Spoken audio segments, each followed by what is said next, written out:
You're listening to the Phil Klein Dental Podcast from VivaLearning.com. Thanks for joining us. I'm Dr. Phil Klein.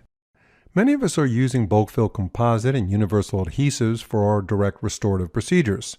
And our goal, as in any clinical procedure, is to create the best restorations in the most efficient way. And chairside efficiency not only improves the patient experience, but also boosts productivity and profitability. Today, we'll be discussing efficient aesthetics using direct composites. Our guest is Dr. Joshua Austin, who maintains a full-time restorative dentistry practice in San Antonio, Texas, not far from our headquarters in Austin. He is an editorial director and monthly columnist for Dental Economics magazine, focusing on dental products and technology. Dr. Austin also lectures around the country on topics such as digital marketing and mental health.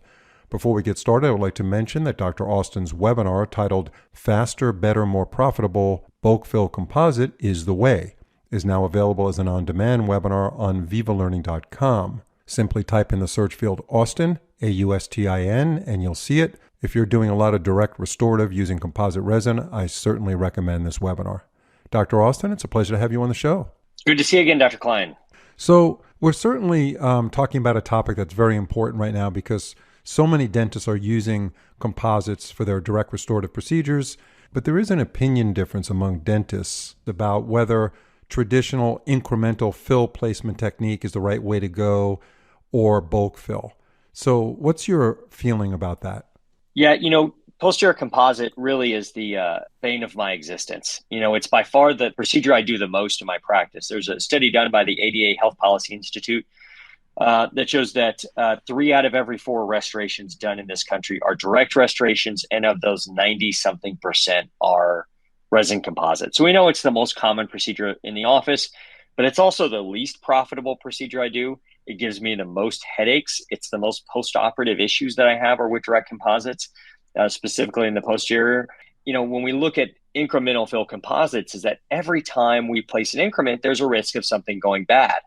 And when I was taught in dental school, I was taught to do 2 millimeter increments. No increment of composite touched more than 2 walls of a tooth. And that's really, really easy to do on a typodont, but on a real tooth, on a patient that has cheeks and gums and tongue and blood and gingival crevicular fluid, and that gets way harder. And so every time we place an increment, we have a risk of getting contamination or a void. And bulk fill helps reduce that, right? The less increments I can place, the better for me as a clinician, and the better for the patient, because we have less of a risk of contamination or a void. And these composites are built to be placed in 4 millimeter increments, double what we're used to having. So it just makes a ton of sense to me to use these in those areas in the posterior. There really is the most common thing we do in an effort to minimize post-operative issues that we would run into that eat up our time and our profitability. So what has changed to make bulk fill so acceptable, or actually the preferred method of choice when it comes to restoring, especially these larger cavity preps in posterior teeth? Yeah, there's kind of 3 things that have changed in the composites since the days of like the composites that I trained under when I was in dental school in the early 2000s would have been like Heliomolar or Z100, kind of those classic legacy composites that have been around for 25 years now. Number one is the monomer systems have all changed. All these monomer systems are totally different than the monomer systems that were present in those early composites that we did posteriorly. And those monomer systems have reduced the amount of polymerization shrinkage, which is something we used to worry about a lot. We look at higher polymerization shrinkages. Now we're well under 2% on most products that are popular that are used today that are considered bulk fill. Second thing that's been done is our photo initiator system has become more aggressive. And so the average photo initiator system, the classical one we all think of, CQ, camphor quinone, is something that's still being used quite frequently, but has also had the intensity ratcheted up a bit to make these resin composites cure more aggressively because of the photo initiator system. Ivoclar, incidentally, uses one of the only companies that uses a proprietary photo initiator system called Ivoserene. So they're able to leverage that technology with some of their newer products. And then finally, they make these materials a little bit more translucent. Obviously, if you had a disc of composite, a 4 millimeter disc of A1 and a 4 millimeter disc of D4, which one of those is going to let more light through it? obviously the A1, right? And so we want a more translucent material that will allow that light to transmit all the way down to the floor of that 4 millimeter box. So that's really the ways that we have done it. And that tends to be what we see on the market today, is our ability to play with that increment depth by increasing the translucence and by increasing the activity of the photoinitiator and changing the monomer system to something that causes a little less polymerization shrinkage than the traditional monomers that we used for many years. So at this point in time, the clinician should be pretty confident that they can get really good adaptation to the cavity prep with bulk fills today. They could use 4 millimeter increments confidently and get good polymerization, which is related to low postoperative sensitivity. So with this bulk fill technique, which is becoming more and more popular now, and using the right materials, what kind of advantages is the dental practice seeing from the standpoint of the patient, the clinician, and profitability? Absolutely. I mean, to be honest with you, for most of us, patients don't want to be in our office. I don't care what we're doing. I don't care what kind of spa amenities we offer, and the warm towels and the massage chair and the paraffin wax hand treatments and all that stuff. Patients don't want to be there. They want to be in and out as quickly as possible. And so for us to be able to work efficiently and quickly, I'm not talking about rushing through a procedure and being sloppy. I'm just talking about working efficiently so as to minimize the amount of chair time that it takes. And that's the number one thing. And when we look at all the data, whether it's, we have a 5-year randomized control trial out of Europe that shows that bulk fills have the same amount of success rate as incremental composites do, whether we're looking at Rosado's data on gap formation. There's lots of data that tells us that these perform equally well as incremental fill composites. And if we can do so faster and more efficiently, it's better for the patient. And quite honestly, it's better for us. The only, most of us who are on, like I'm on Delta, so I get a certain amount for a occlusal composite on number 3, right? It's $120, whatever it is. They're not raising that rate. So if I want to stay as profitable as I was last year, where costs were a little bit less just based on inflation in the economy, the only option I have is to be more efficient in the hours I work. I can add hours, that's one option, or I can be more efficient in the time that I do have. And I'd rather be more efficient than adding hours. Clinical dentistry is a beating. I don't want to do it any more than 8 hours a day. Well, let me ask you this. So what you're saying all makes sense. Using the material and the technique that you've now adopted into your practice, your staff, your team, your assistants, they all understand how you do direct restorative composite dentistry. What are you currently doing to save you time, and how much are we talking about? Like, how much chairside time are you actually shaving off here? Yeah, so there's really 2 ways that you can shave time by switching to bulk fill. Number one is reducing the number of increments, right? Every increment we place takes a few seconds to place the increment, 30 seconds to a minute to shape it, depending on which increment it is and what the anatomy is and all that, give or take. And then our curing time, obviously. So if we can cut our increments in half, we cut maybe a minute and a half or 2 minutes on a procedure. The other way that we could reduce the time and our efficiency in our procedure is to reduce the amount of time that we cure the restoration, right? When I was in dental school, we used halogen lights. Do you remember those lights that were like big boxes that sat on our counters, and they had big fans and big, huge cords and all that, right? And with halogen lights, we had to cure for like 40 seconds. And so then the advent of LED curing lights came out. Now we could cure less time, right? But we've kind of always had this barrier of like that 10 to 20 seconds, right? That's kind of where we've been floating around, since the LED curing light came out. Well, now that's one thing that we can kind of modify as well. There are now different curing lights and different systems that allow us to reduce the amount of curing time. So there was a meme that went around for a long time where it was like what my mom thinks I do, what my patients think I do, and what I really do. And like what my mom thinks I do is like Dr. House, House MD, the TV show. Yeah, sure. Like what my love that show. think I do. Yeah, and it was like what patients think I do is like swiping their credit card or something like that. And what I really do, and it was just a picture of a bored dentist holding a curing light, right? And I just think about the amount of time I've spent in my life just sitting and staring at the wall as I'm holding a curing light on a tooth. And so we can reduce the amount of curing time we have, then we can reduce the intraoperative time and increase our efficiency. And so, a couple of systems allow us to do that. One of those is the Blueface Power Cure. They have a 3-second curing mode. So if you're using Adhesives Universal and you're using Tetric Power Fill and Tetric Power Flow restorative materials and the blue phase power cure light, your curing time goes down to 3 seconds. 3 seconds for the adhesive, and then 3 seconds for your 4 millimeter increment. So that really starts to cut some time off. And so now we're talking 2.5 minutes, 3 minutes of procedure or a restoration. And that may not seem like that big a deal, but if you cut 3 minutes off of every composite you do for an entire year, that's serious stuff, right? It's I don't know if you've read the book Atomic Habits, right? Atomic habits are like the little changes that we make that make a big difference in our lives. That's one of those atomic habits. So no doubt that's a huge time saver to reduce your curing time to 3 seconds from what is typically 20 seconds and 10 seconds and so forth is huge over time. I agree.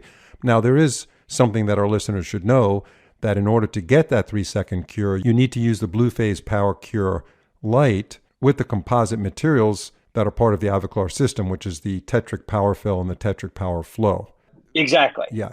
Which is not, it's not a bad thing. It's something that you can't buy that curing light and take it on any material that you currently use. And cure for 3 seconds. Right. But you probably could use the curing light though, right? You just can't get 3 seconds. Absolutely. Okay. Yeah, just not in the 3-second mode. Yeah, dentists love to think that they're Miles Davis and can just start improvising, with whatever, like mix and match with this and that. Right. And the truth is, that's fine. Like using an Ivoclar light on, say, 3M or Dentsply composite will work just fine, just not in that 3-second mode. And the reason that is because number one is there's a specific array of both violet and blue LEDs inside the curing light that are specifically made for the photo initiator system that is in the adhesives and then in the Tetric Power Fill and Tetric Power Flow restoratives.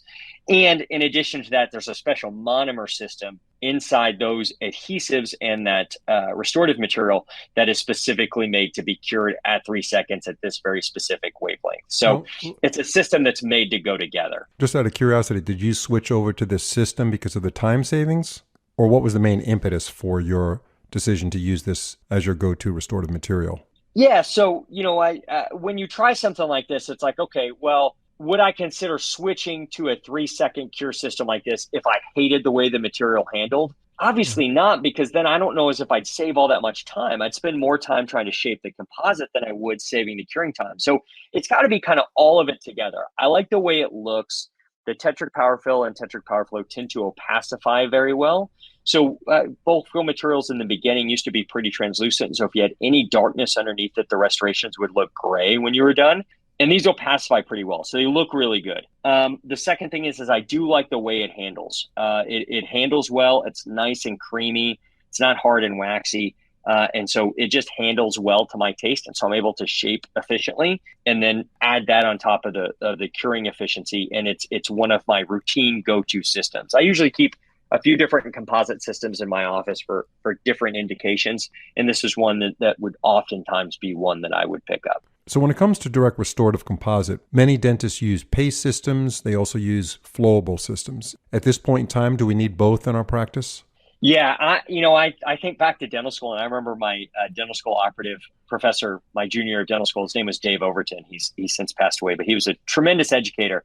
And this was back in like 2002. And so flowable composites had just kind of hit the market back then, and they were just crummy. They had high shrinkage, they had very low filler rate. They just weren't very strong and very good. And so he used to admonish us for wanting to use flowable anywhere. But God, these materials have changed so much since then. They're so much nicer. There's so much more filler. They're much stronger than they used to be. They have much less shrinkage. The original flowable composites used to shrink around 8%. Now these are shrinking at 1.6%. Like it's just totally changed. So I really like having flowable and a paste together that can be used together, sometimes even within the same increment. So there are times when I need a flowable, right? Tiny little restoration, tiny little pit, hard to get paste into that. Sometimes it's way easier to get a flowable in there, right? Sometimes I need a liner that's a flowable, right? You're an endodontist, so I think you oftentimes encounter that around the floor of a chamber. Trying to get paste down in there just doesn't work very well. You really need a flowable to get in all those nooks and crannies. And in class 2s, I really like to put a little dot of the flowable. I mean, just a small dot of a very small increment. And instead of curing right then, I go right to the paste. And so I use the flowable and the paste together in the same increment to make sure that we don't get any voids and that we fill everything. And oftentimes, a hydraulic pressure of the paste will push the flowable out of the preparation. And that's totally fine. If I waste that flowable, if I push it out and it ends up on my 2x2 on the scrap heap when we're done, I don't mind that. But anywhere where there's flowable left, it's probably a little area I would have had to void before. So using the two together, they're designed to be used together. They can even be cured together in the same increment. That's why I like having that flexibility. There's times where I use just flowable, times when I just use just paste, and there's time when I use both of them together. And so having a flowable and a paste together really gives me that opportunity to really take care of any indication that comes up. And that's what I like. It's really all about efficiency. It's a combination of a lot of things: faster curing, bulk fill materials, sectional matrices. The whole system works together. And the idea is to obviously cut chairside time, get the patient out sooner, because as you mentioned earlier in this podcast, no patient wants to sit in a dental chair longer than they have to. And it's just a matter of building more efficiencies into our everyday practice. Absolutely. I just think back to like when I don't know, 10 years, 12 years ago, how we would schedule patients for like a couple of class 2 composites. It'd be an hour, 50 minutes to an hour in my practice. And I'd be fighting Toffelmeyers and placing all these increments, trying to make sure I got a contact. And now with the bulk fill systems that are optimized and give me options like the Tetra Power Fill and Tetra Power Flow 3-second power cure system, using segmental or sectional matrices, it's just really taken that time. Now we schedule 2 class 2 composites for like 25 minutes, 20 minutes. So it's really cut off like half the time of that. We get much more reliable contacts because the sectional matrices, we get much better contours because of sectional matrices. And when I can do these all in one increment or 2 at the most, just makes these way easier. We end up being able to shape the increments better. So we adjusting the occlusions easier. Just everything's gotten way easier than it used to be. And it's thanks to a lot of these manufacturers for making products that are based on problems that we have in our practice. And I think all of us can identify with just the headache sometimes of direct restorative dentistry.